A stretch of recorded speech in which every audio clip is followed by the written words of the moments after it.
Welcome to this video entitled Effect of Antiplatelet Therapy on Coronary Heart Disease Risk in Patients with Diabetes Mellitus.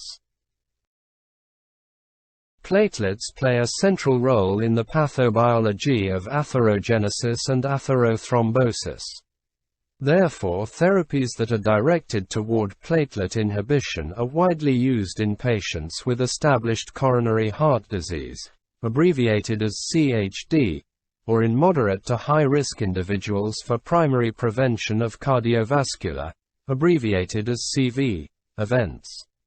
As our armamentarium of potent antiplatelet therapies continues to expand, there is growing interest in identifying the appropriate groups of patients who will derive the greatest benefit from more potent therapies. To that end, several studies over the past few decades have highlighted that individuals with diabetes mellitus, abbreviated as DM, exhibit abnormalities in platelet function that place them at increased risk of adverse outcomes, as compared with their non-diabetic counterparts. Although the mechanisms that contribute to platelet hyperreactivity in diabetic patients continue to be elucidated, it appears that diabetic platelets are characterized by the dysregulation of several signaling pathways that occur both at the level of the platelet receptor and with subsequent downstream signaling. In addition, glycosylation may impair endothelial function and promote oxidative stress, thereby further promoting platelet reactivity and procoagulant activity. There is therefore a priori biologic plausibility to support the concept that diabetic patients may derive enhanced benefit from particular therapies directed toward blocking the platelet. However, differences in platelet biology in diabetic patients may also contribute to diminished antiplatelet drug responsiveness. This chapter reviews the use of established and novel oral antiplatelet therapies in diabetic patients for use in primary or secondary prevention of cardiovascular events. We will now focus on aspirin. To date, aspirin remains the cornerstone of antiplatelet therapy in the primary and secondary prevention of cardiovascular events. Aspirin selectively acetylates the hydroxyl group of a serine residue, leading to irreversible inhibition of the cyclooxygenase 1, abbreviated as COX-1, enzyme. In turn, inhibition of the COX-1 enzyme blocks downstream production of thromboxane A2, abbreviated as TXA2, Figure 16.1. Thereby preventing thromboxane-mediated platelet aggregation and vasoconstriction. Because the platelet is enucleate, it is unable to resynthesize COX-1 and the effects of aspirin persist throughout the lifetime of the platelet. We will now discuss aspirin in primary prevention. Although its role in secondary prevention is well established, the clinical efficacy of aspirin in primary prevention remains an ongoing area of investigation. Several large primary prevention trials of aspirin have been conducted in the general population, and investigators have subsequently evaluated the benefit of aspirin within their diabetic subgroups. Although limited by small numbers of diabetic patients and by post-hoc design, many trials were able to demonstrate a consistent benefit of aspirin in the primary prevention of cardiovascular events for both the diabetic and non-diabetic patients. These results were supported by the Early Treatment Diabetic Retinopathy Study, ETDRS, which included a mixed population of 3,711 patients with diabetes mellitus with or without a history of coronary heart disease, who were randomized to aspirin 650 mg daily or placebo.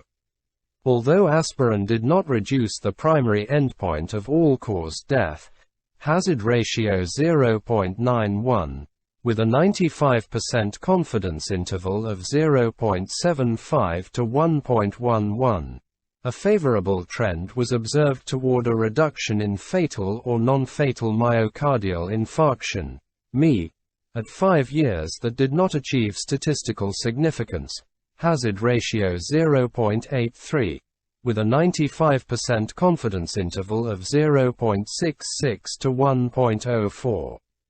In contrast, a benefit for aspirin could not be definitively demonstrated in diabetic patients enrolled in the Primary Prevention Project, abbreviated as PPP, a randomized trial of low-dose aspirin, that is 100 mg daily, versus placebo in 4,495 patients with one or more cardiovascular risk factors.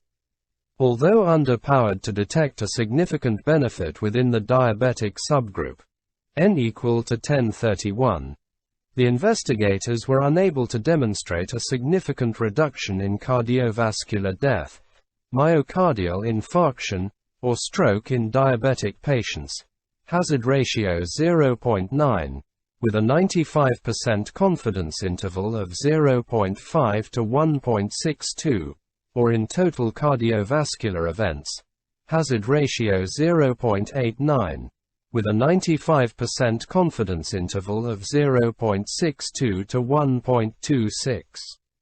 Moreover, an unfavorable trend was observed toward an increased risk of cardiovascular death, hazard ratio 1.23, with a 95% confidence interval of 0.69 to 2.19, in aspirin-treated diabetic patients. In contrast, a more consistent benefit was seen with aspirin in non-diabetic patients with regard to reduction in the risk of cardiovascular death, myocardial infarction, or stroke, hazard ratio 0.59, with a 95% confidence interval of 0.37 to 0.94, total cardiovascular events, hazard ratio 0.69, with a 95% confidence interval of 0.53 to 0.9, and cardiovascular death, hazard ratio 0.32, with a 95% confidence interval of 0.14 to 0.72. Pause the video and carefully scrutinize Figure 16.1 illustrating the platelet has multiple ligands that contribute to pathways leading to platelet activation including thrombin, adenosine diphosphate, von Willebrand factor, and thromboxane A2 before advancing to the next slide. Because individual trials of aspirin therapy in primary prevention enrolled relatively few diabetic patients, de Berardi's and colleagues combined data from 6 trials and 10,117 patients to examine the clinical efficacy of aspirin to reduce major cardiovascular events in primary prevention. The meta-analysis demonstrated a benefit of aspirin in the overall study population, yet the authors were unable to identify a statistically significant benefit in the diabetic subgroup. Although a directional trend was observed, aspirin did not significantly reduce the risk of major cardiovascular events in diabetic patients as compared with placebo, hazard ratio 0.9, with a 95% confidence interval of 0.81 to 1. Furthermore, aspirin did not reduce either cardiovascular mortality, hazard ratio 0.94, with a 95% confidence interval of 0.72 to 1.23, or all-cause mortality, hazard ratio 0.93, with a 95% confidence interval of 0.82 to 1.05, in diabetic patients. However, limitations of the meta-analysis included evidence of significant heterogeneity across trials for key endpoints including myocardial infarction. To that end, aspirin significantly reduced the risk of myocardial infarction in men, hazard ratio 0.57, with a 95% confidence interval of 0.34 to 0.94, but did not reduce the risk of myocardial infarction in women, hazard ratio 1.08, with a 95% confidence interval of 0.71 to 1.65. P for interaction equal to 0.056. Because women had a higher prevalence of diabetes mellitus, sex-restricted enrollment in some of the trials may have contributed to the observed heterogeneity. Consistent findings were observed in an updated meta-analysis that included individuals with diabetes mellitus across 9 trials of aspirin in primary prevention. Aspirin reduced the risk of coronary heart disease events by 9%, but the results were not statistically significant. Relative risk 0.91, with a 95% confidence interval of 0.79 to 1.05. Similarly, the use of aspirin was associated with a non-significant 10% reduction in the risk of stroke.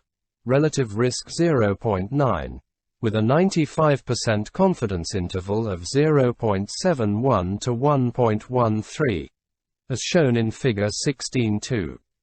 These findings therefore raised concerns that the antiplatelet effects of aspirin were insufficient to attenuate risk of cardiovascular events in diabetic patients with baseline abnormalities in platelet function.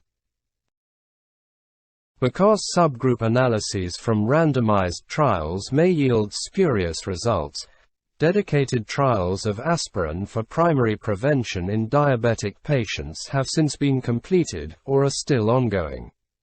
The Japanese primary prevention of atherosclerosis with aspirin for diabetes, abbreviated as JPAD, study was the first prospectively designed trial to evaluate the use of low-dose aspirin, dosed at 81 or 100 mg daily, versus placebo in 2,539 type 2 diabetic patients in Japan aged 30 to 85 years and without a known history of atherosclerotic disease. After a median of 4.37 years, only 154 atherosclerotic events, including fatal or non-fatal ischemic heart disease, fatal or non-fatal stroke, and peripheral arterial disease, abbreviated as PAD, occurred during follow-up, and the trial was therefore unable to demonstrate clinical efficacy with aspirin in diabetic patients, despite a directional trend, hazard ratio 0.8, with a 95% confidence interval 0.58 to 1.1, with a p-value equal to 0.16. In addition to being underpowered, other limitations of the trial included its open-label design, which introduced the possibility of bias. However, among the subgroup of patients older than 65 years, aspirin reduced the risk of atherosclerotic events by 32%, with a p-value equal to 0.047. The incidence of hemorrhagic stroke or gastrointestinal bleeding was low and did not differ significantly between groups. Subsequently, the prevention of progression of arterial disease and diabetes, abbreviated as PARPADAD, trial evaluated the efficacy of low-dose aspirin, dosed at 100 mg daily, versus placebo in 1276 adults in Scotland older than 40 years with type 1 or type 2 diabetes mellitus and an ankle brachial pressure index below 0.99 in the absence of symptomatic cardiovascular disease. Although the trial was relatively small, the incidence of cardiovascular events, death from congestive heart failure abbreviated as CHF or stroke, non-fatal myocardial infarction or stroke, or amputation because of critical limb ischemia, was almost identical between treatment arms during a median of 6.7 years follow-up, that is 116 versus 117 events, hazard ratio 0.98, with a 95% confidence interval of 0.76 to 1.26. Aspirin did not reduce the risk of death from coronary heart disease or stroke, hazard ratio 1.23, with a 95% confidence interval of 0.79 to 1.93. Gastrointestinal bleeding was infrequent, and its incidence did not differ between groups. In light of these conflicting data, the use of aspirin in primary prevention continues to be a topic of debate. In particular, any signal suggesting efficacy must be weighed against the potential risks of treatment. In a large population-based cohort of individuals in Italy, the use of aspirin was associated with a relative 55% increased incidence of major bleeding over a median of 5.7 years in the overall cohort, as compared with patients not taking aspirin. The risk of bleeding was increased in individuals over the age of 70, those with a higher risk of gastrointestinal disease, and by concomitant use of nonsteroid anti-inflammatory drugs. Irrespective of aspirin use, patients with diabetes mellitus were observed to have a 36% higher incidence of major bleeding episodes, including an increased risk of gastrointestinal and intracranial bleeding, as compared with non-diabetic patients. Of interest, the use of aspirin did not appear to be associated with an increased risk of bleeding for diabetic patients. However, it remains unknown whether the absence of a bleeding signal with aspirin in diabetic patients might be explained by a diminished pharmacodynamic response to aspirin in diabetic patients with abnormal platelet biology, or attributable to other factors. Based on the weight of the evidence to date, the American Diabetes Association, abbreviated as ADA, updated its recommendations in 2010 to consider low-dose aspirin therapy, dosed at 75 to 162 mg per day, in primary prevention in diabetic individuals, men older than 50 years, women older than 60 years, at increased cardiovascular risk, 10-year risk greater than 10%, with at least one or more major cardiovascular risk factor including family history of cardiovascular disease, hypertension, albuminuria, dyslipidemia, or current tobacco use, as shown in Table 16.1. In 2010, an expert panel that included representatives from the ADA, the American College of Cardiology Foundation, ACCF, and the American Heart Association, AHA, issued similar recommendations that included the use of aspirin, 75 to 162 mg per day, in individuals, men older than 50 years, women older than 60 years, at increased cardiovascular risk, 10-year risk greater than 10%, and with established cardiovascular risk factors, who were not believed to be at increased risk of bleeding. They also noted that low dose, that is 75 to 162 mg per day, aspirin could be considered for those with diabetes mellitus at intermediate cardiovascular disease risk, younger patients with one or more risk factors, or older patients with no risk factors, or patients with 10-year cardiovascular disease risk of 5% to 10%. Aspirin is not recommended in diabetic patients younger than 21 years because of the risk of Reye syndrome, and the role of aspirin in diabetic patients younger than 30 years remains largely untested. The U.S. Preventive Services Task Force has recommended aspirin use in men aged 45 to 79 years and women 55 to 79 years, but has not differentiated their recommendations on the presence or absence of diabetes mellitus. In contrast, the European Society of Cardiology guidelines for cardiovascular prevention do not recommend aspirin for primary prevention regardless of baseline risk, including in patients with diabetes mellitus. See Table 16.1. Because trials to date have yielded inconclusive results, The net clinical benefit of aspirin in the primary prevention of cardiovascular events in diabetic patients remains an ongoing area of investigation, as shown in Table 16.2. The aspirin and simvastatin combination for cardiovascular events prevention trial in diabetes, accept D. ISR CTN 48110081. Study is an open-label trial that is randomizing individuals with type 1 or type 2 diabetes mellitus and without clinical evidence of vascular disease to aspirin with statin or statin alone to evaluate whether aspirin will reduce a first cardiovascular event.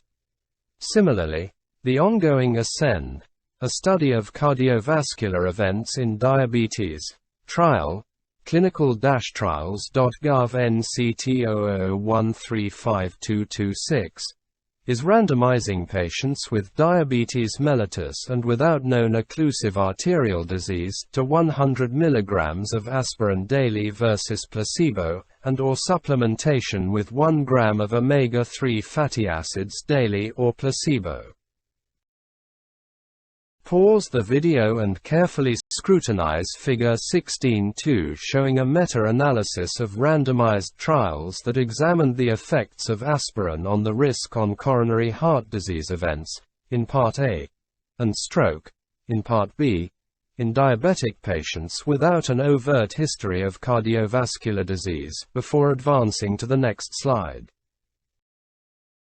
Pause the video and carefully scrutinize Figure 16.2 showing a meta-analysis of randomized trials that examined the effects of aspirin on the risk on coronary heart disease events, in Part A, and stroke, in Part B, in diabetic patients without an overt history of cardiovascular disease, before advancing to the next slide. Pause the video and carefully scrutinize Table 16.1, which is a summary of recommendations regarding the use of aspirin in primary prevention in diabetic individuals, before advancing to the next slide. Pause the video and carefully scrutinize Table 16.2 summarizing ongoing trials of aspirin for primary prevention in individuals with type 1 or type 2 diabetes mellitus, before advancing to the next slide. Next we will discuss aspirin in secondary prevention.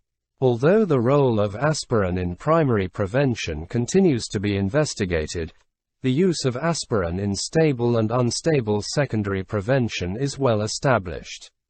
Whereas smaller studies had been suggestive, the first randomized trial that definitively demonstrated aspirin's efficacy in patients with acute myocardial infarction was the second international study of infarction survival, abbreviated as ICES-2, which demonstrated a 23% reduction in the odds of vascular death with aspirin at 5 weeks when compared with placebo. Subsequent trials have since demonstrated a consistent benefit for aspirin across the spectrum of acute coronary syndrome, abbreviated as ACS. The Anti-Thrombotic Trialists Collaboration, abbreviated as ATC, combined data from 287 secondary prevention studies of oral antiplatelet agents, mostly aspirin, and included a total of 212,000 individuals with acute vascular disease, established vascular disease, or risk factors for vascular disease. Overall, in patients with established cardiovascular disease, antiplatelet therapy reduced the odds of recurrent cardiovascular events by 22% and of non-fatal stroke by 25%. Although individuals with diabetes mellitus had a higher absolute event rate than non-diabetic patients, the relative benefit of antiplatelet therapy toward reducing vascular events was consistent across patient groups. For every 1,000 diabetic patients treated with aspirin, it was estimated that 42 vascular events could be prevented with use of antiplatelet therapy. Of note, it was observed in the Anti-Thrombotic Trialists Collaboration analysis that lower doses of aspirin, dosed at 75 to 150 mg per day, appeared to be as efficacious as high doses of aspirin, that is greater than 150 mg per day. Furthermore, the use of lower doses of aspirin was associated with a reduced risk of bleeding complications as compared with higher doses. The evidence to support the use of lower doses of aspirin was also supported by an observational analysis from the Clopidogrel for high atherothrombotic risk and ischemic stabilization, management, and avoidance, abbreviated as CHARISMA, trial that demonstrated that aspirin doses exceeding 100 mg daily were not associated with increased efficacy as compared with lower doses in patients with stable cardiovascular disease or cardiovascular risk factors. Moreover, there was an unfavorable trend toward a higher risk of cardiovascular death, myocardial infarction, or stroke. Adjusted hazard ratio 1.16, with a 95% confidence interval of 0.93 to 1.14, and increased risk of severe or life-threatening bleeding, adjusted hazard ratio 1.3, with a 95% confidence interval of 0.83 to 2.04. When aspirin doses above 100 mg daily were combined with clopidogrel. More recently, the question of optimal aspirin dosage was directly addressed in a randomized clinical trial of low-dose, 325 mg loading dose, 75 to 100 mg daily, versus higher-dose aspirin, 325 mg loading dose, 300 to 325 mg daily, in patients with acute coronary syndrome. The use of higher-dose aspirin did not reduce the risk of cardiovascular death, myocardial infarction, or stroke, hazard ratio 0.97, with a 95% confidence interval of 0.86 to 1.09, as compared with low-dose aspirin after 30 days, but increased the risk of minor bleeding by 13%, hazard ratio 1.13, with a 95% confidence interval of 1 to 1.27, with a p-value equal to 0.04. The ADA currently recommends the use of low-dose aspirin, dosed at 75 to 162 mg per day, for secondary prevention of events, including stroke, in all diabetic patients without contraindication. Based on the strength of the data, the use of low-dose aspirin is now supported by the ACC/AHA guidelines in patients after non-ST elevation acute coronary syndrome or percutaneous coronary intervention, abbreviated as PCI, with or as a substitute for aspirin. The P2Y1 and P2Y12 receptors on the platelet cell surface play a tandem role in contributing to platelet activation and aggregation via adenosine diphosphate (ADP) dependent pathways. The P2Y1 receptor is responsible for an initial weak and transient phase of platelet aggregation, whereas ADP signaling pathways mediated by GI-coupled P2Y12 receptor activation lead to sustained platelet aggregation and stabilization of the platelet aggregate. The P2Y12 receptor is the target for many established and novel antiplatelet agents, including ticlopidine, clopidogrel, prasugrel, ticagrelor, elenigrel, and cangrelor. We will now focus on ticlopidine. Ticlopidine was the first thenoperidine to be approved for clinical use, in 1991. It is a first-generation thenoperidine that irreversibly blocks the ADP-P2Y12 receptor and thereby prevents platelet activation and aggregation mediated by ADP signaling pathways.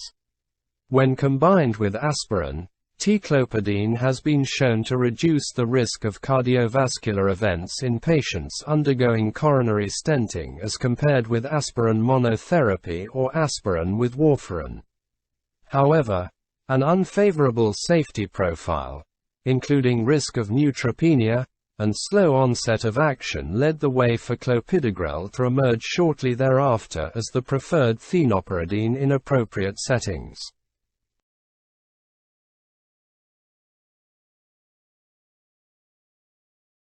We will now focus on Clopidogrel.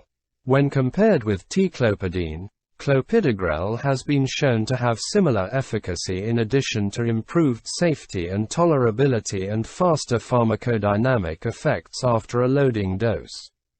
In a meta-analysis that combined data from 13,995 patients in randomized trials and registries of Clopidogrel versus Clopidogrel, the use of Clopidogrel was associated with a significant reduction in mortality and recurrent ischemic events when compared with Clopidogrel and had fewer side effects.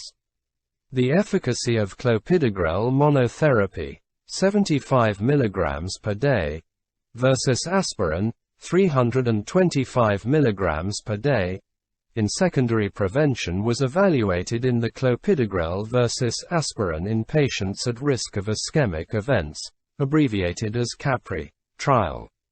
The CAPRE trial compared Clopidogrel, 75 mg per day, versus aspirin, 325 mg per day, in 19,185 patients with established atherosclerotic disease, including recent MI, recent stroke, or symptomatic peripheral artery disease. Overall, Clopidogrel monotherapy significantly reduced the risk of vascular death, myocardial infarction, or ischemic stroke by 8.7% compared with aspirin alone, with a p-value equal to 0.043, and reduced the risk of GI bleeding, p equal to 0.05. Patients with diabetes mellitus in the trial, n equal to 3,866, were observed to have approximately a threefold higher event rate compared with their non-diabetic counterparts. Overall, the relative risk reduction, abbreviated as RRR, of Clopidogrel versus aspirin for reducing vascular events was statistically similar in diabetic and non-diabetic patients, that is 12.5% versus 6.1%, respectively, p for interaction equal to 0.36. However, because of the higher absolute event rate in diabetic patients and the trend toward a greater RRR, Clopidogrel conferred a greater absolute benefit in diabetic patients. To that end, the number of events, vascular death, myocardial infarction, stroke, rehospitalization with ischemia, bleeding, prevented per 1,000 patients per year was 21 in diabetic patients versus 9 in non-diabetic patients treated with Clopidogrel as compared with aspirin. The absolute benefit of Clopidogrel further improved to 38 events prevented per 1,000 patients per year in insulin-treated patients with diabetes treated with Clopidogrel as compared with aspirin, as shown in Figure 16.3. Following the publication of the CAPRE findings, the ADA issued recommendations that Clopidogrel be used as monotherapy in very high-risk diabetic patients and as an alternative to aspirin in intolerant patients. Although individuals with diabetes mellitus have higher platelet reactivity, randomized trials have been unable to demonstrate a greater relative benefit for Clopidogrel in diabetic versus non-diabetic patients.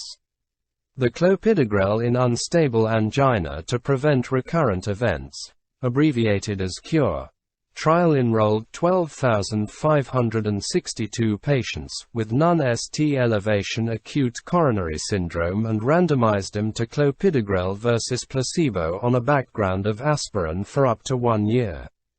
After a mean of 9 months, Clopidogrel reduced the risk of vascular death, myocardial infarction, or stroke by 20% compared with placebo, hazard ratio 0.8, with a 95% confidence interval of 0.72 to 0.9. This clinical benefit was associated with a 38% increase in the risk of major bleeding, that is 3.7% versus 2.7%, with a p-value less than 0.01, but no increase in the risk of fatal bleeding. The benefit of clopidogrel appeared early, but was maintained beyond 30 days, hazard ratio 0.82, with a 95% confidence interval of 0.7 to 0.95. Consistent with prior studies, diabetic patients in the trial, N equal to 2,840, were observed to have almost a two-fold higher rate of cardiovascular events, that is 14.2% versus 7.9%, as compared with their non-diabetic counterparts, thereby translating into a greater absolute benefit from clopidogrel. However, the relative benefit of clopidogrel was grossly similar in diabetic and non-diabetic patients, with an approximate 17% RRR in the primary endpoint in diabetic patients, as compared with 20% in the overall population. More recently, the clinical efficacy of clopidogrel was evaluated in a non-randomized analysis of a large nationwide Danish registry of patients who had survived 30 days after a myocardial infarction. After multivariable adjustment and propensity score matching, clopidogrel was associated with a smaller reduction in all-cause mortality, adjusted hazard ratio 0.89, with a 95% confidence interval of 0.79 to 1 versus 0.75, with a 95% confidence interval of 0.7 to 0.8, p-interaction equal to 0.001, and cardiovascular mortality, adjusted hazard ratio 0.93, 0.81 to 1.06 versus 0.77, with a 95% confidence interval of 0.72 to 0.83, p-interaction equal to 0.01 in patients with DM, as compared with those who did not have diabetes mellitus. Clopidogrel was associated with only a marginal difference in the risk of death or reinfarction in either patient group, 0.91, with a 95% confidence interval of 0.87 to 0.96 versus 1, with a 95% confidence interval of 0.91 to 1.1, p-interaction equal to 0.08.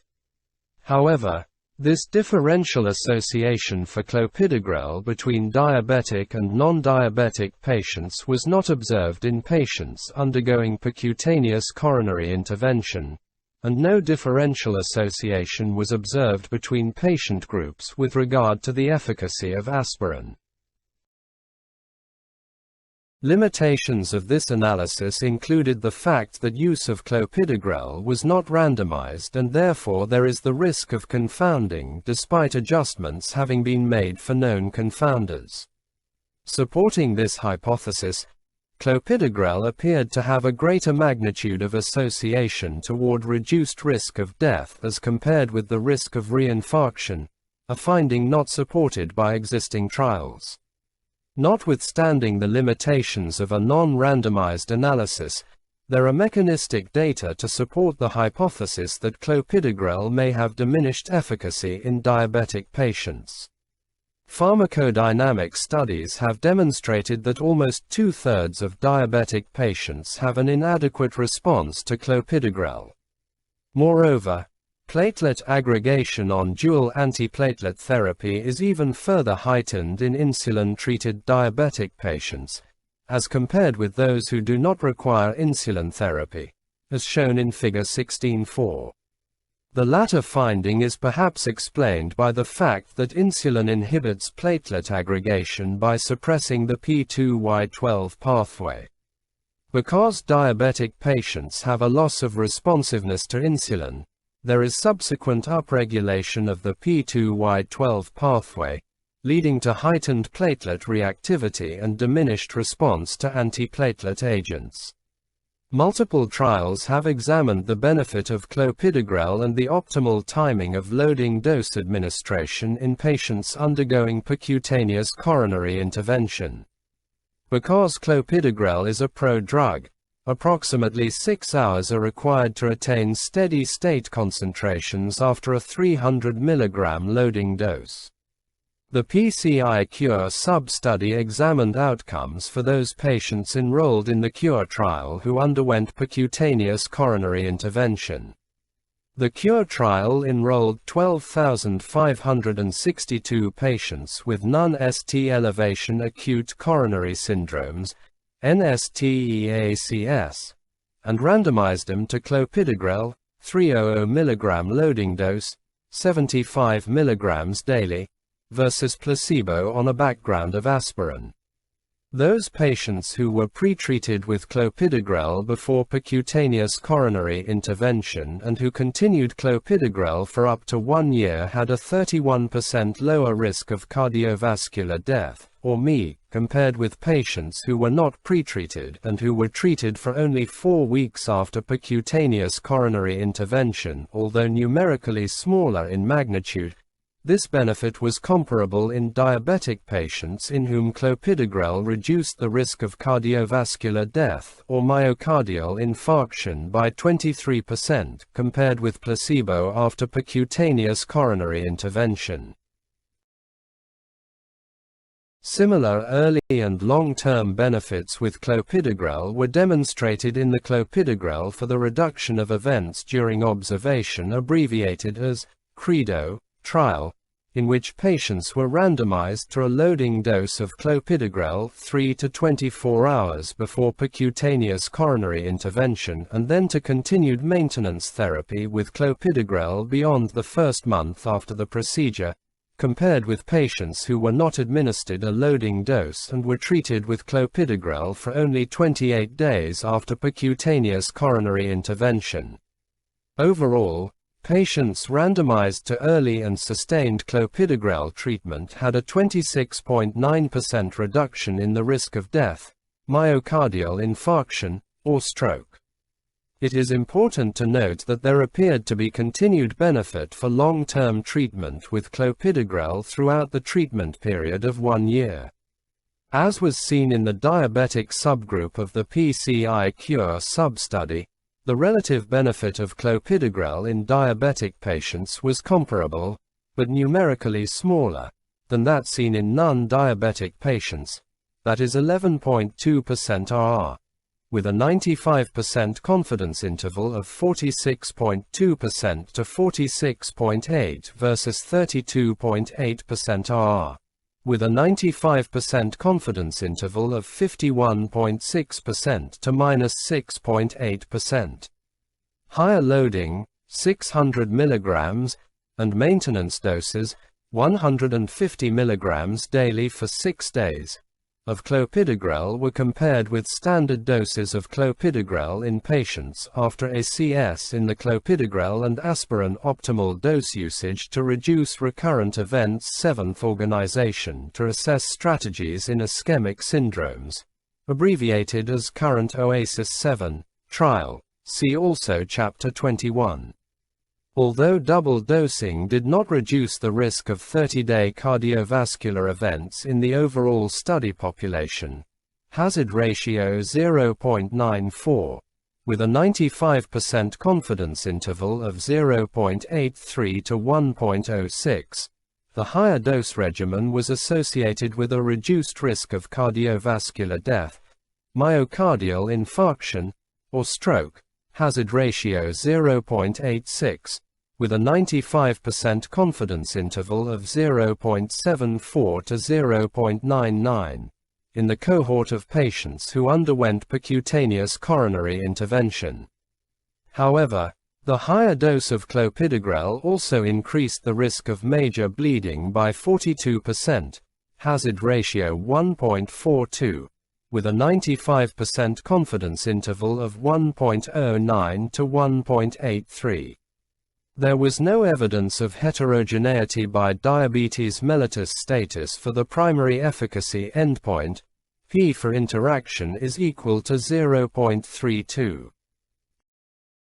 The use of dual antiplatelet therapy in stable secondary prevention and high-risk primary prevention was evaluated in the CHARISMA trial.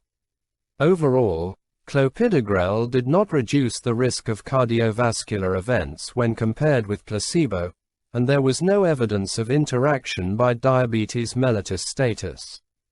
In a post-hoc analysis, the subgroup of patients with prior myocardial infarction, ischemic stroke, or symptomatic PAD showed a 17% RR with dual antiplatelet therapy. In contrast, there was no clear benefit and an increased risk of bleeding in high-risk patients in the absence of established vascular disease, as shown in Figure 16.5. Of note, the primary prevention cohort was enriched with diabetic patients based on the entry criteria. Therefore, the results of the CHARISMA trial do not support the use of dual antiplatelet therapy in diabetic patients for primary prevention, but ongoing trials may demonstrate a benefit for more prolonged dual antiplatelet therapy in patients with established vascular disease.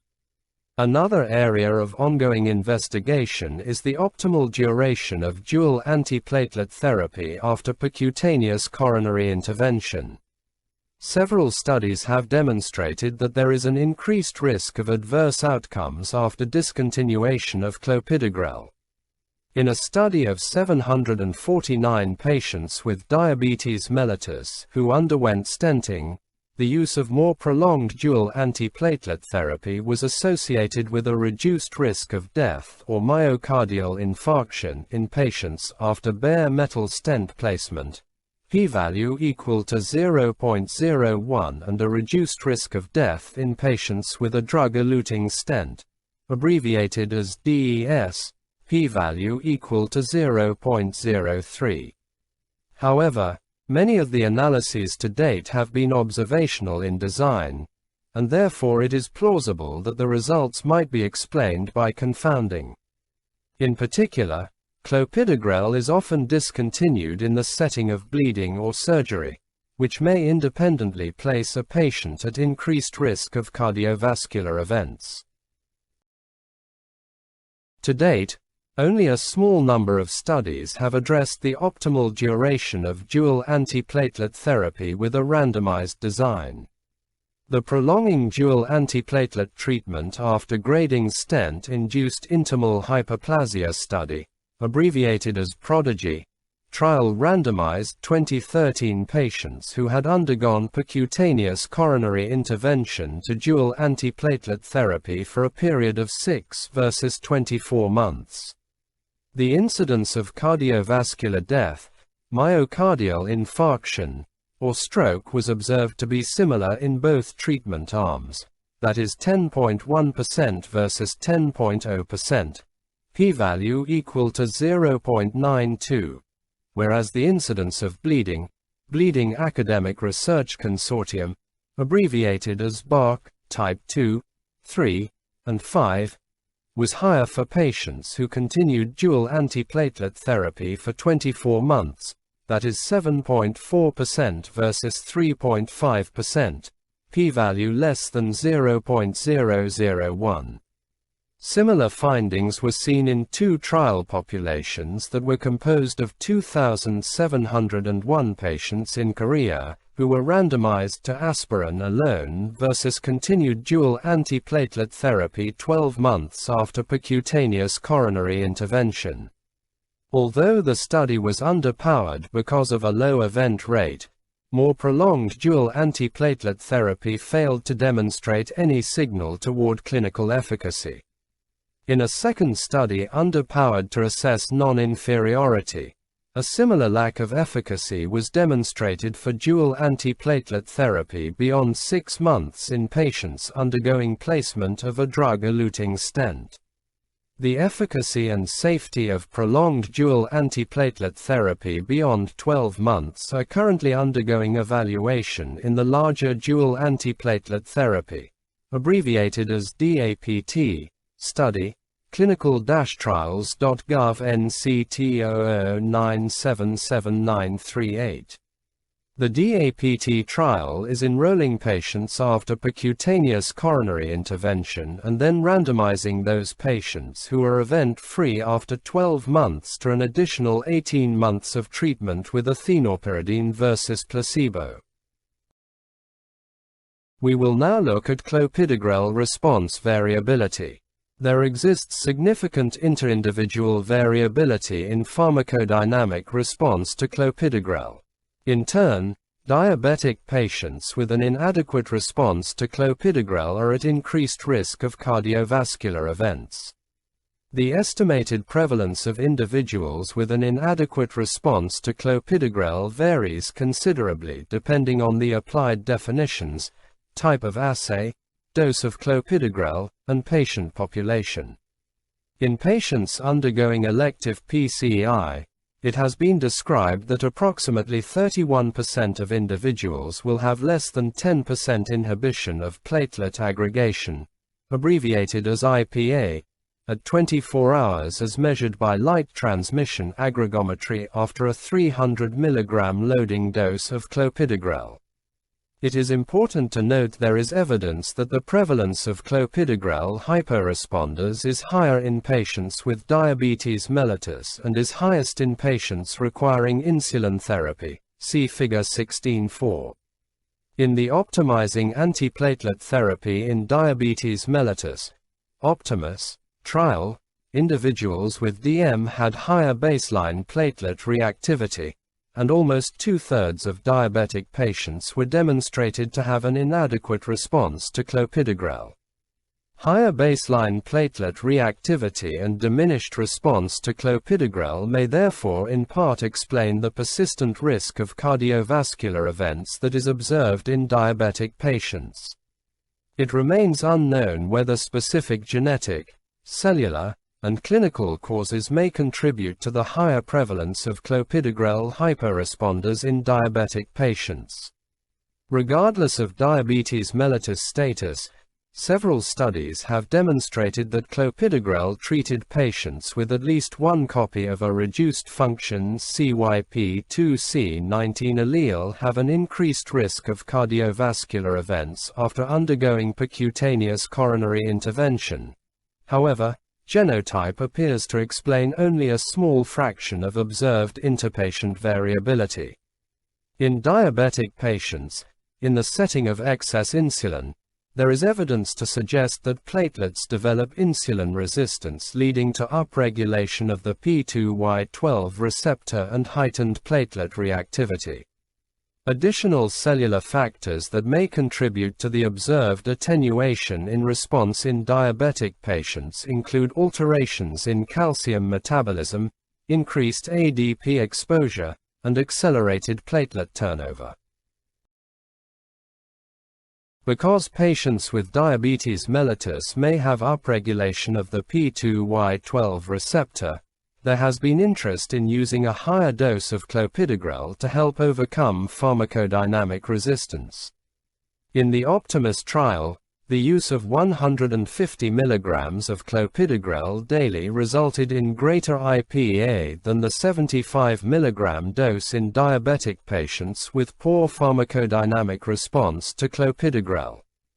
However, despite the use of the 150 mg maintenance dose, a substantial fraction of diabetic patients continued to have high post-treatment platelet reactivity.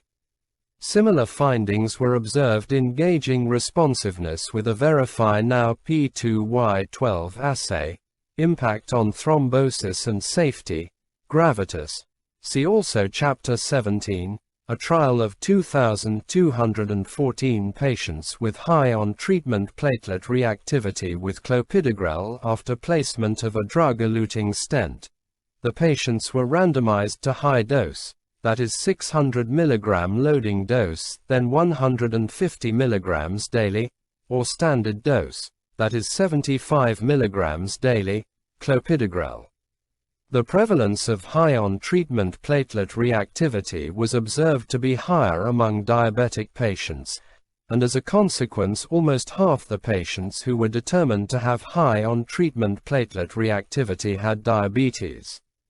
Although higher doses of Clopidogrel reduced the in vitro prevalence of pharmacodynamic Clopidogrel hyperresponders, Clopidogrel 150 mg daily failed to reduce the risk of cardiovascular events as compared with standard dosing in these high-risk patients. Therefore, there are no prospective data that support routine platelet function testing at the present time. Pause the video and carefully scrutinize Figure 16.3 illustrating the number of events, vascular death, myocardial infarction, stroke, or rehospitalization for ischemia or bleeding, prevented per 1,000 patients per year treated with Clopidogrel instead of aspirin in non-diabetic patients, all diabetic patients, and diabetic patients treated with insulin in the CAPRE trial, and Figure 16.4 illustrating platelet aggregation after stimulation with 6μm and 20μm adenosine diphosphate in non-diabetic patients, non-insulin-treated diabetic patients, and insulin-dependent diabetic patients. On stable doses of dual antiplatelet therapy. Pause the video and carefully scrutinize Figure 16.5 illustrating the relative effect of Clopidogrel versus placebo in patients with symptomatic atherosclerotic disease or multiple risk factors in the CHARISMA trial before advancing to the next slide. We will now focus on Prasugrel. Prasugrel is a third-generation thienopyridine that irreversibly binds to the P2Y12 receptor to inhibit platelet activation and aggregation. Although the active metabolites of both Clopidogrel and Prasugrel have similar affinity for the P2Y12 receptor in vitro, Prasugrel achieves more rapid and more potent IPA than Clopidogrel. It is hypothesized that this is because of its more efficient pathway of drug metabolism and activation. Clopidogrel requires two separate CYP-dependent oxidative steps to form its active metabolite, and most of the prodrug is metabolized by esterases that shunt the drug toward a dead-end inactive pathway. In contrast, esterases assist with activation of the Prasugrel prodrug, and Prasugrel is oxidized to its active metabolite in a single CYP-dependent step. After a 60 mg loading dose, Prasugrel has been shown to significantly inhibit platelets within 30 minutes of ingestion. In contrast, a 300 mg loading dose of Clopidogrel requires approximately 6 hours to achieve steady state, and a 600 mg loading dose takes approximately 2 hours to demonstrate clinically relevant antiplatelet effects. In addition to its enhanced potency, Prasugrel demonstrates diminished interpatient variability as compared with Clopidogrel.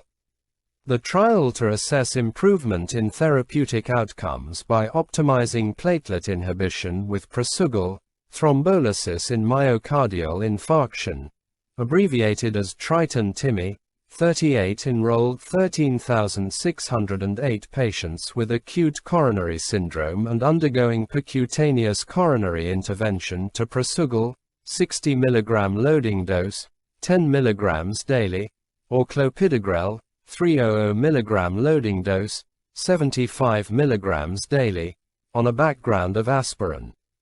After a median of 14.5 months, Prasugrel significantly reduced the risk of cardiovascular death, myocardial infarction, or stroke by 19% as compared with Clopidogrel, hazard ratio 0.81, with a 95% confidence interval of 0.73 to 0.9.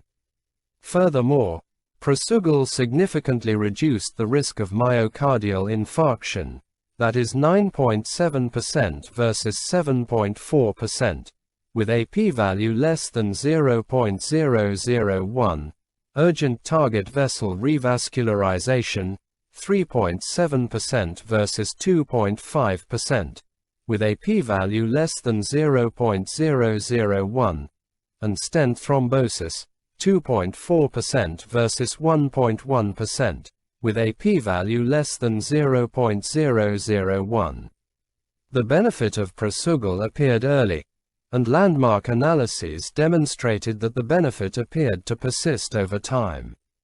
Although the incidence of bleeding was low, prasugrel significantly increased the risk of non-coronary artery bypass graft, abbreviated as CABG, surgery-related TIMI major bleeding by 32%, including a significant increase in the risk of life-threatening and fatal bleeding. Subsequent post-hoc analyses demonstrated the patients with a history of stroke or transient ischemic attack do not appear to benefit from prasugrel and may incur harm from more potent antiplatelet therapy. In addition, a net clinical benefit was not observed in patients aged older than 75 years or weighing less than 60 kilograms. Of interest, the balance between efficacy and safety for prasugrel compared with Clopidogrel appeared most favorable in diabetic patients enrolled in the Triton-TIMI 38 trial with diabetes mellitus. Of the 3,146 patients with diabetes mellitus, prasugrel significantly reduced the risk of cardiovascular death, myocardial infarction, or stroke by 30%. Hazard ratio 0.7, with a 95% confidence interval of 0.58 to 0.85, with a p-value less than 0.001, p-interaction equal to 0.09, and this benefit was further increased to 37% in insulin-treated patients. Hazard ratio 0.63. With a 95% confidence interval of 0.44 to 0.89, figure 16.6. Prasugrel reduced the risk of myocardial infarction by 40% in diabetic patients, hazard ratio 0.6, with a 95% confidence interval of 0.48 to 0.76. as opposed to by 18% in non-diabetic patients, hazard ratio 0.82, with a 95% confidence interval of 0.72 to 0.95, p-interaction equal to 0.02. Also, prasugrel reduced the risk of stent thrombosis in the overall diabetic cohort, 3.6% versus 2%, hazard ratio 0.52, with a 95% confidence interval of 0.33 to 0.84, and this benefit was further enhanced in diabetic patients requiring insulin, 5.7% versus 1.8%, hazard ratio 0.31, with a 95% confidence interval of 0.12 to 0.77. Although diabetic patients had a higher absolute rate of bleeding, prasugrel did not appear to substantially increase the risk of major bleeding as compared with Clopidogrel in this high-risk patient group, 2.6% versus 2.5%, hazard ratio 1.06, with a 95% confidence interval of 0.66 to 1.69. Because of the higher event rate and greater benefit of prasugrel in insulin-treated patients, the absolute risk reduction in cardiovascular events with prasugrel was 8%, indicating that only 13 insulin-treated diabetic patients would need to be treated to prevent one ischemic event, contrasted with a number needed to treat of 26 for diabetes mellitus patients not on insulin.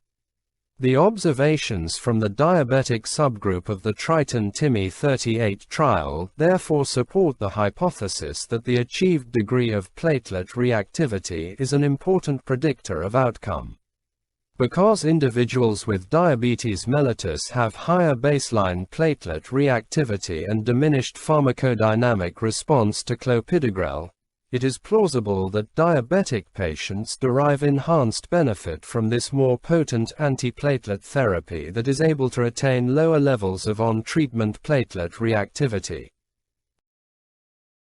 The Prasugrel in comparison to Clopidogrel for inhibition of platelet activation and aggregation, thrombolysis in myocardial infarction 44, abbreviated as Principal-TIMI 44, trial was a two-phase study of 201 patients undergoing PCI that compared the pharmacodynamic response to Prasugrel, 60 mg loading dose, 10 mg daily, with higher dose Clopidogrel, 600 mg loading dose, 150 mg daily. Prasugrel achieved greater IPA as compared with higher dose Clopidogrel in both the loading dose and maintenance dose phases. The rate of patients who were hypo-responsive to Clopidogrel, IPA equal to or less than 20% in response to 20 μ/mAdP, was higher in diabetic patients than non-diabetic patients at all time points. In contrast, no hyporesponders were observed for patients on Prasugrel at 6 hours regardless of diabetes status. Consistent findings were observed in the Optimus III trial, which exclusively enrolled patients with diabetes mellitus. In Optimus III, individuals with diabetes mellitus and coronary artery disease, abbreviated as CAD, were randomized to Prasugrel, 60 mg loading dose, 10 mg daily, or Clopidogrel, 600 mg loading dose, 150 mg daily, over 2 one-week treatment periods separated by a 2-week washout. Prasugrel achieved greater platelet inhibition than high-dose Clopidogrel at 4 hours after a loading dose. This difference was maintained throughout the loading dose and maintenance phase, from 1 hour through 7 days, p-value less than 0.001. Prasugrel reduced the number of diabetic patients with an inadequate response to phenopyridine therapy as compared with high-dose Clopidogrel.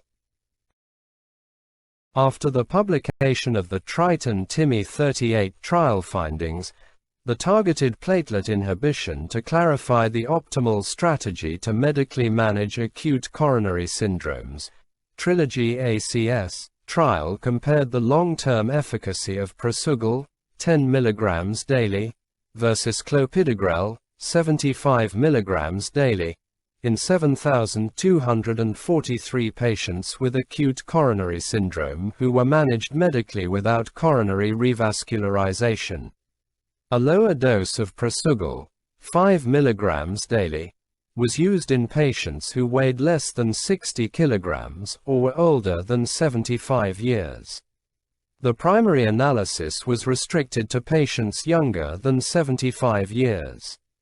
In this patient group, Prasugrel did not significantly reduce the risk of cardiovascular death, myocardial infarction, or stroke as compared with Clopidogrel, hazard ratio 0.91, with a 95% confidence interval of 0.79 to 1.05. The findings were consistent in the subset of 2,811 patients with diabetes mellitus, hazard ratio 0.9, with a 95% confidence interval of 0.73 to 1.09, p-interaction equal to 0.71.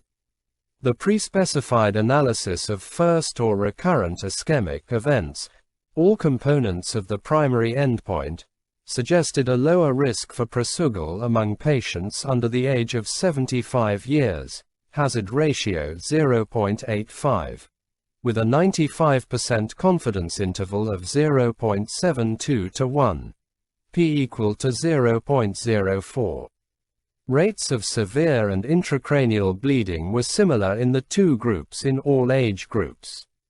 Therefore, the findings of the Trilogy ACS trial do not support the use of Prasugrel in patients who are managed without coronary revascularization. The 2012 focused update to the ACCF/AHA guidelines for the management of patients with non-ST elevation acute coronary syndrome offers a Class 1 recommendation for the use of Clopidogrel, Prasugrel, or Ticagrelor, see later, on a background of aspirin in patients with unstable angina, abbreviated as UA, or non-ST segment myocardial infarction, abbreviated as NSTEMI, who are undergoing PCI, with no distinction in the recommendations with regard to drug of choice based on diabetes mellitus status. If Prasugrel is used, it should be given promptly and no later than 1 hour after percutaneous coronary intervention once the coronary anatomy is defined and the decision is made to proceed with percutaneous coronary intervention. Based on the findings from Triton-TIMI 38, Prasugrel should not be administered to patients with a history of stroke or transient ischemic attack, abbreviated as TIA. In patients over the age of 75 years, the use of Prasugrel is generally not recommended but may be considered in high-risk patients such as those with diabetes mellitus. A lower dose of 5 mg daily can be considered in patients over the age of 75 or who weigh less than 60 kg. Prasugrel should be continued for at least 12 months in acute coronary syndrome patients who undergo percutaneous coronary intervention. Earlier discontinuation of a P2Y12 receptor inhibitor can be considered in patients in whom the anticipated morbidity from bleeding exceeds its benefits. Pause the video and carefully scrutinize Figure 16.6 illustrating clinical events and relative benefit of Prasugrel versus Clopidogrel for patients without diabetes mellitus, diabetic patients not treated with insulin, and insulin-treated diabetic patients in the Triton-TIMI 38 trial before advancing to the next slide. Pause the video and carefully scrutinize Figure 16.7 illustrating clinical events and comparative efficacy of Ticagrelor versus Clopidogrel for patients without diabetes mellitus, diabetic patients not treated with insulin, and patients with diabetes treated with insulin in the Plato trial before advancing to the next slide. We will now focus on Ticagrelor. Ticagrelor is the first reversibly binding oral P2Y12 receptor antagonist. It is a non-phenopyridine and does not require metabolism to form its active metabolite. It has been shown to bind the P2Y12 receptor with a non-competitive binding mechanism toward ADP. Similar to Prasugrel, Ticagrelor demonstrates rapid onset of action and decreased interpatient variability as compared with Clopidogrel. Because of an elimination half-life of 7 hours and its reversible binding characteristics, it is administered twice daily. However, its antiplatelet effects have been shown to extend to approximately 120 hours. Although it is more potent than Clopidogrel, its ability to inhibit platelet aggregation is roughly equivalent to that of Clopidogrel at 24 hours after drug discontinuation because of its faster offset kinetics. Ticagrelor may therefore be less likely than Clopidogrel to increase the risk of bleeding in patients who require surgery 48 to 120 hours after the last dose. The study of platelet inhibition and patient outcomes, abbreviated as Plato, trial evaluated the safety and efficacy of Ticagrelor in 18,624 patients across the spectrum of acute coronary syndrome.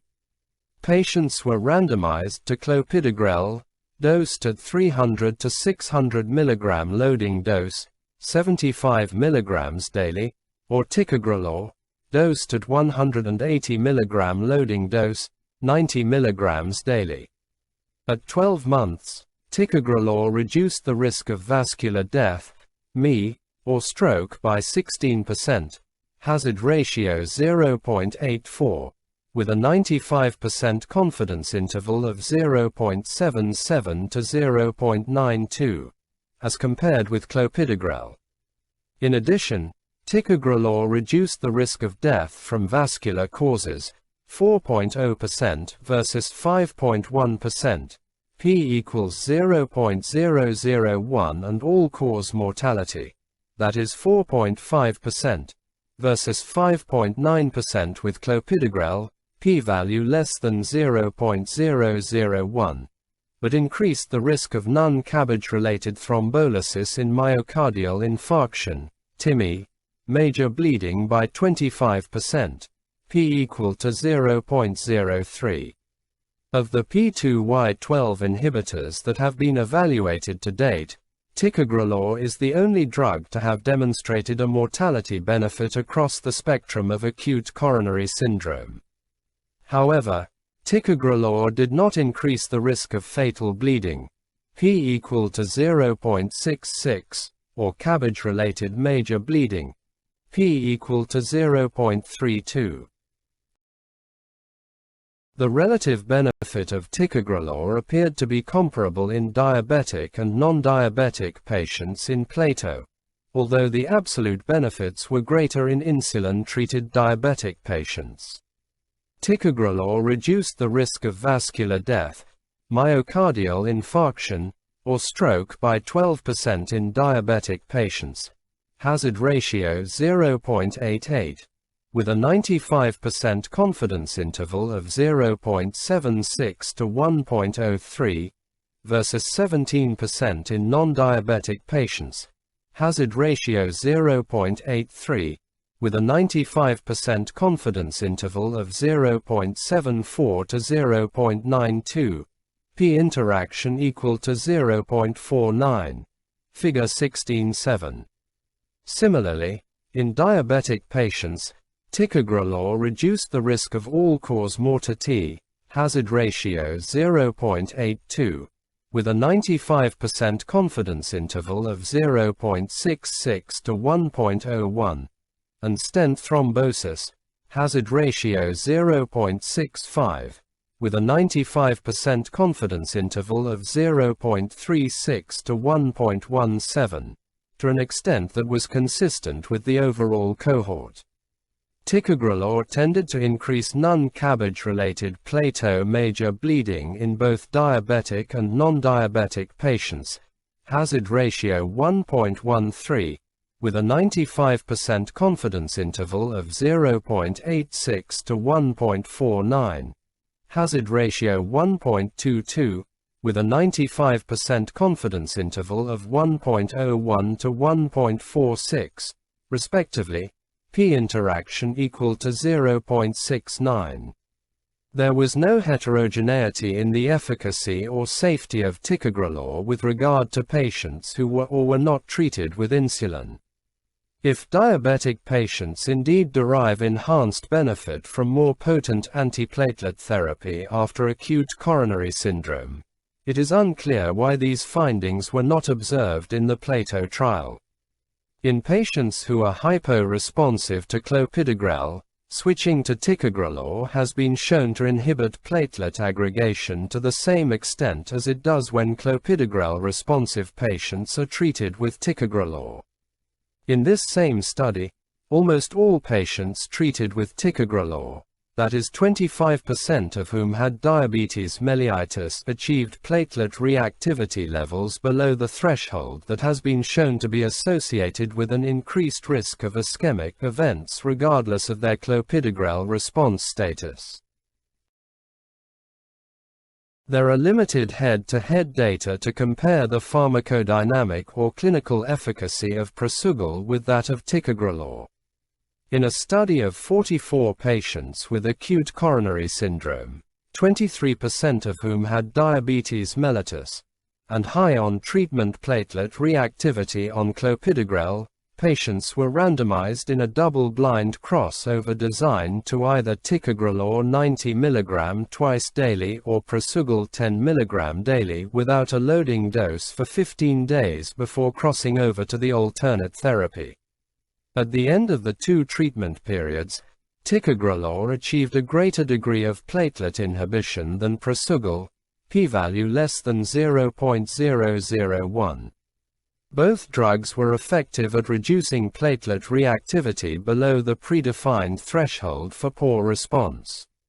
It remains unknown whether the 2 drugs would demonstrate similar clinical efficacy if compared in a large-scale head-to-head clinical trial, or if similar pharmacodynamic effects would have been observed if a loading dose of the drugs had been administered.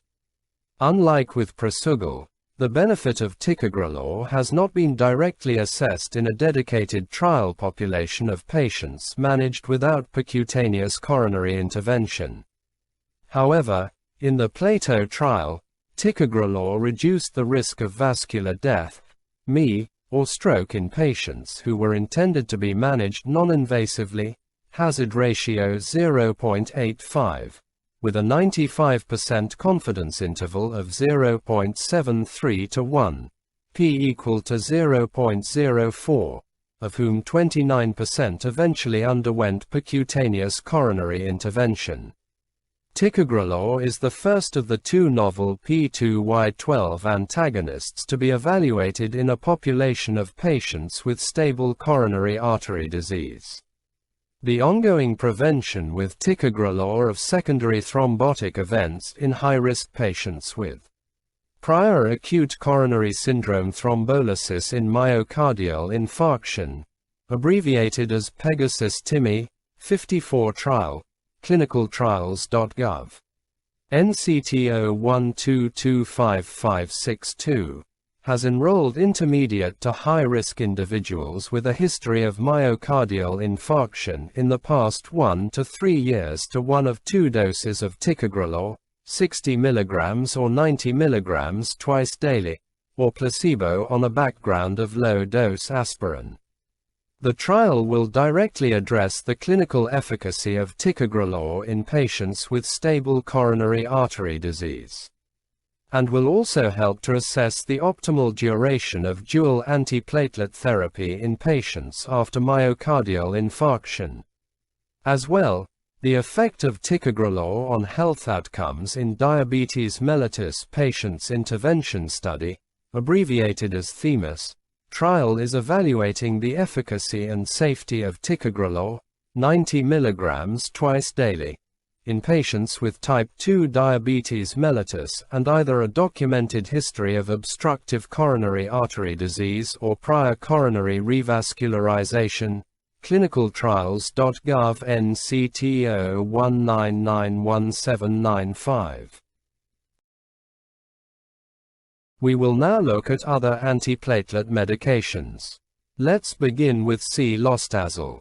C-lostazole is a phosphodiesterase 3 inhibitor that raises cyclic adenosine monophosphate (CAMP) levels in platelets and vascular smooth muscle cells, leading to inhibition of platelet activation and arteriolar vasodilation. When C-lostazole was added to a background of dual antiplatelet therapy, non-randomized studies demonstrated that this agent appeared to reduce the risk of stent thrombosis and ischemic events, without a significant increase in bleeding. Thus far, randomized trials of triple antiplatelet therapy in patients after percutaneous coronary intervention have yielded conflicting results, although most trials have been underpowered for clinical outcomes. In the efficacy of C-lostazole on ischemic complications after drug-eluting stent implantation, abbreviated as CILONT, trial, the addition of C-lostazole failed to reduce the risk of cardiac death, non-fatal myocardial infarction, ischemic stroke, or target lesion revascularization in patients after drug-eluting stent implantation. That is 8.5% versus 9.2%, p equal to 0.74, despite achieving a reduction in platelet reactivity.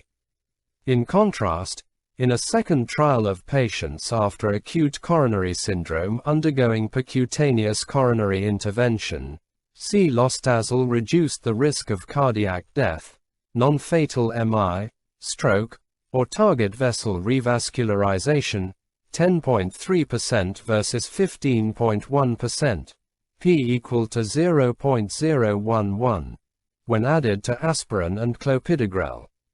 In the latter study, the benefit of C-lostazole appeared to be enhanced in patients with high-risk clinical or angiographic features, including diabetes mellitus, N equals 263, 9.9% versus 18.9%, hazard ratio 0.47, with a 95% confidence interval of 0.23 to 0.96.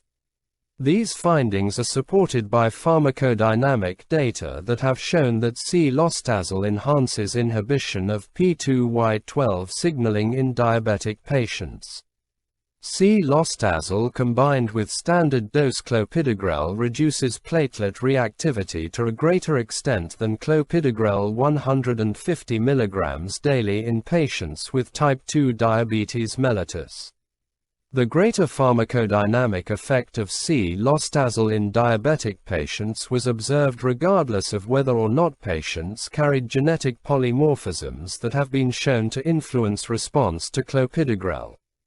These findings may in part explain the ability of C-lostazole to reduce the risk of ischemic events in high-risk patients. To that end, the antiplatelet effects of C-lostazole appear to be enhanced in diabetic patients and patients with high on-treatment platelet reactivity.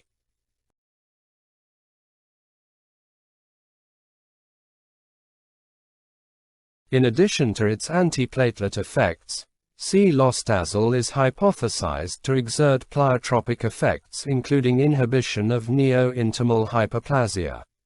Supporting this concept, a systematic review that combined data from 23 randomized trials of C-lostazole suggested that it may reduce the risk of in-stent restenosis, RR 0.6, with a 95% confidence interval of 0.49 to 0.73, and need for repeat revascularization, RR 0.69. with a 95% confidence interval of 0.55 to 0.86, without a significant increase in bleeding, RR 0.71, with a 95% confidence interval of 0.43 to 1.16, in patients after percutaneous coronary intervention. In a dedicated trial of diabetic patients receiving a drug-eluting stent, the addition of C-lostazole to aspirin and clopidogrel reduced angiographic restenosis and extent of late luminal loss, thereby leading to a lower rate of target lesion revascularization at 9 months as compared with dual antiplatelet therapy alone. Although the study was underpowered for clinical events, major adverse cardiac events tended to be lower in the triple than in the dual antiplatelet therapy group, that is 3% versus 7%, p-value equal to 0.066. However, the use of C-lostazole is limited by a high frequency of side effects including headache, GI disturbance, and palpitations. Larger, more definitive studies of C-lostazole are therefore needed before it can be routinely used as an adjunct to dual antiplatelet therapy after coronary stenting. And now we will switch gears to dipyridamole. Dipyridamole exhibits a number of properties that contribute to platelet inhibition and vasodilation.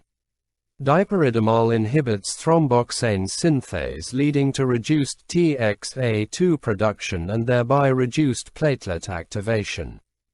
It inhibits adenosine deaminase and cellular reuptake of adenosine into platelets, erythrocytes, and endothelial cells, causing extracellular adenosine levels to rise. Dipyridamole is also a phosphodiesterase inhibitor, leading to higher CAMP and cyclic guanosine monophosphate (CGMP) levels within platelets and endothelial cells, and thereby blocking response to ADP via the P2Y12 receptor and enhancing nitric oxide signaling. Although there are limited data to support the use of dipyridamole in patients with coronary heart disease, its use has been extensively studied in patients with cerebrovascular disease in combination with aspirin. In the European Stroke Prevention Study, abbreviated as ESPS, the combination of aspirin, 330 mg, and dipyridamole, 75 mg, 3 times daily reduced the risk of all-cause mortality or stroke by 33.5% compared with placebo in patients with a recent stroke or transient ischemic attack. Moreover, the benefit appeared to be further enhanced in diabetic versus non-diabetic patients, that is 48% versus 32%, respectively. Furthermore, it appears that the effects of dipyridamole and aspirin are additive.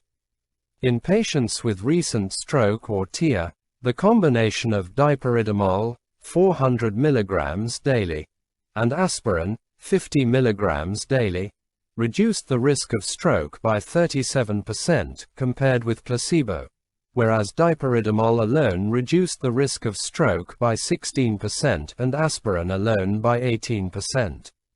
In the open-label European, Australasian Stroke Prevention in Reversible Ischemia trial, abbreviated as Aspirin, the combination of aspirin plus dipyridamole, 200 mg twice daily, reduced the risk of cardiovascular death, myocardial infarction, stroke, or major bleeding by 20%, hazard ratio 0.8, with a 95% confidence interval of 0.66 to 0.98, as compared with aspirin alone, that is 30 to 325 mg daily, in patients with a history of an acute cerebrovascular event. An increased frequency of headache contributed to a higher rate of discontinuation in the dipyridamole group. Currently, there is no role for dipyridamole for the purpose of reduction of coronary risk. We will now focus on protease-activated receptor 1 antagonists. Let's begin with Virapaxar. Thrombin stimulates platelet activation via protease-activated receptor 1, abbreviated as PAR1, the major thrombin receptor on the platelet cell surface. Although extensive research has been directed toward the ADP-dependent P2Y12 receptor, thrombin is the most potent platelet agonist. Because aspirin and Clopidogrel do not interfere with protease-activated receptor 1-dependent platelet activation, patients on standard dual antiplatelet therapy remain at risk of recurrent cardiovascular events via alternate pathways of platelet activation. Virapaxar is a competitive and selective antagonist of protease-activated receptor 1 that acts by binding at or near the tethered ligand binding site. Because protease-activated receptor 1 receptor antagonists selectively interfere with thrombin-mediated platelet activation without disrupting the coagulation cascade or ADP-dependent platelet activation, it was hypothesized that protease-activated receptor 1 receptor antagonists might reduce the risk of ischemic events without significantly increasing the risk of bleeding. This hypothesis was supported by Phase 2 studies that suggested trends toward efficacy with increasing doses of Virapaxar and without a significant increase in major bleeding. Virapaxar was subsequently evaluated in 2 large-scale clinical trials of patients with stable atherosclerotic disease or acute coronary syndrome, the trial to assess the effects of School 530,348 in preventing heart attack and stroke in patients with atherosclerosis, TRA2P TIMI 50, and the trial to assess the effects of school 530,348 in preventing heart attack and stroke in patients with acute coronary syndrome, abbreviated as TRA-CER, respectively. In January 2011, the Joint Data and Safety Monitoring Board for the two trials reported an excess in intracranial hemorrhage in patients with a history of stroke. As a consequence, the study drug was discontinued in the TRA-2P-TIMI-50 trial for patients with a history of stroke, but the trial continued to completion in patients with a history of myocardial infarction or PAD. The TRA-CER trial was stopped prematurely after reaching its pre-specified number of primary endpoints. In the 26,449 patients with stable atherosclerotic disease enrolled in the TRA-2P-TIMI-50 trial, Virapaxar, dosed at 2.5 mg daily, significantly reduced the risk of cardiovascular death, myocardial infarction, or stroke by 13% and the risk of cardiovascular death, myocardial infarction, stroke, or urgent coronary revascularization by 12%, hazard ratio 0.88, with a 95% confidence interval of 0.82 to 0.95, as compared with placebo during a median follow-up of 2.5 years. Although Virapaxar reduced the risk of recurrent cardiovascular events, Virapaxar increased the risk of moderate or severe bleeding by 66%, hazard ratio 1.66, with a 95% confidence interval of 1.43 to 1.93, including a significant increase in the risk of intracranial hemorrhage. The rate of fatal bleeding was not significantly increased in the Virapaxar group.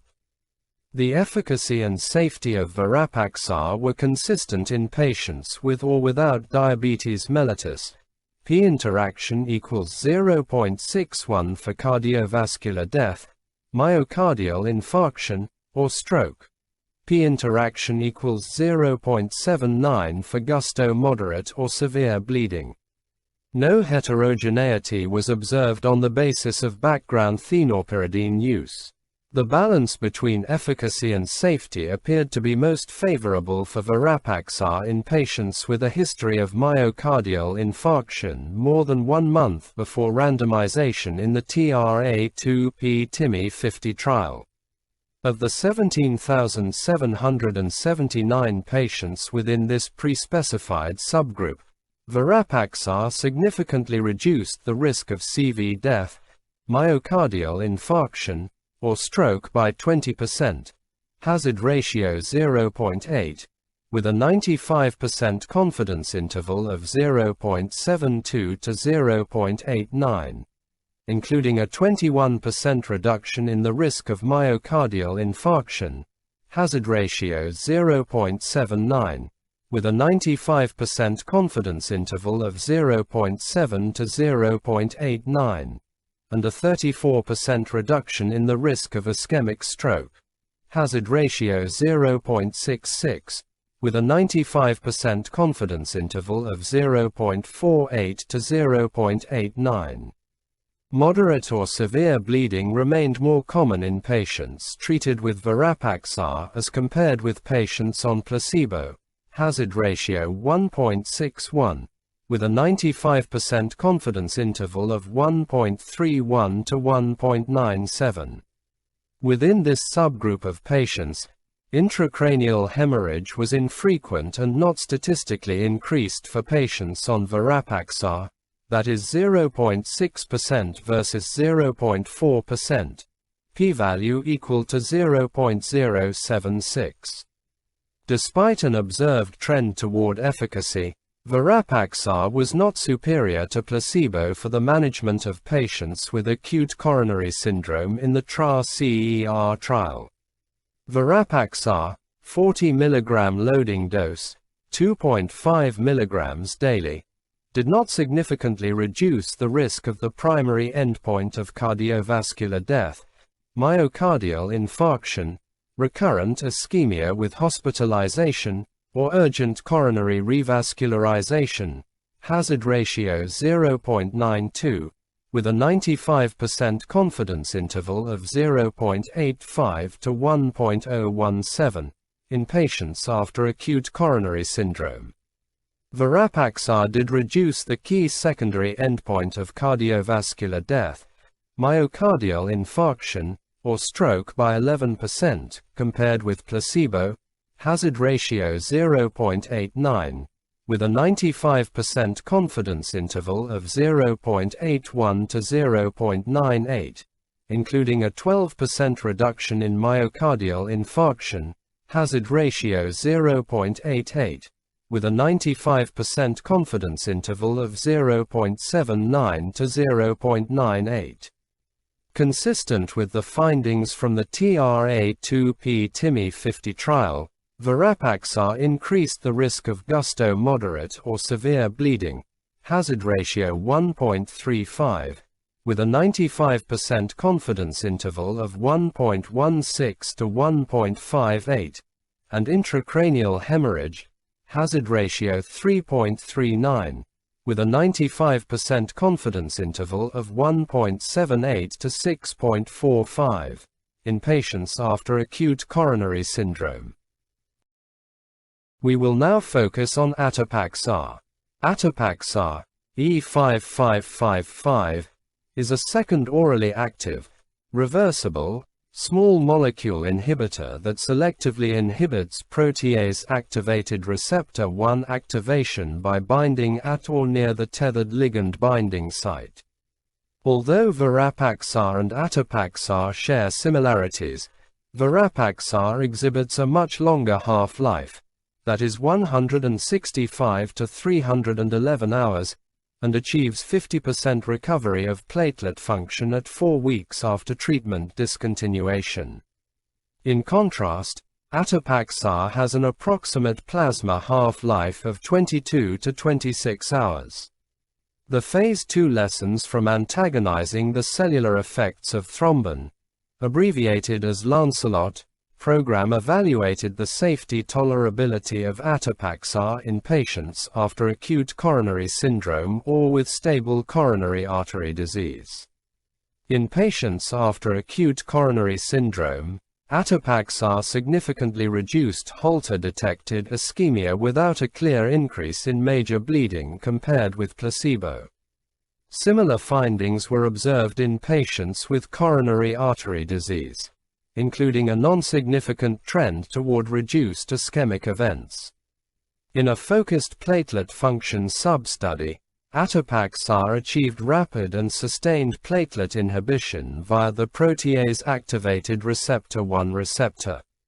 Although the drug was generally well tolerated, liver transaminase elevation and relative QTc prolongation were observed with the highest doses of Atipaxar. To date, Atipaxar has not been evaluated in Phase 3 testing. Finally, we will discuss future directions. As the prevalence of diabetes mellitus continues to grow, there will be an urgent need to develop therapies that may help to attenuate cardiovascular risk in this high-risk population. In addition to the antiplatelet drugs reviewed in this chapter, several novel antiplatelet drugs remain in development. Cangrelor is a direct-acting and reversible intravenous P2Y12 receptor inhibitor whose use has been studied in the setting of percutaneous coronary intervention and as a bridge to surgery for patients off oral P2Y12 inhibition. Picotamab inhibits thromboxane A2 synthase and thromboxane A2 receptors and has been proposed as an alternative to aspirin. Because the drug blocks thromboxane A2 through pathways independent of COX-1, it may offer enhanced benefit to diabetic patients who respond inadequately to aspirin. As more potent or alternate antiplatelet therapies undergo clinical evaluation, continued emphasis will need to be placed on achieving the optimal balance between efficacy and safety. Thank you.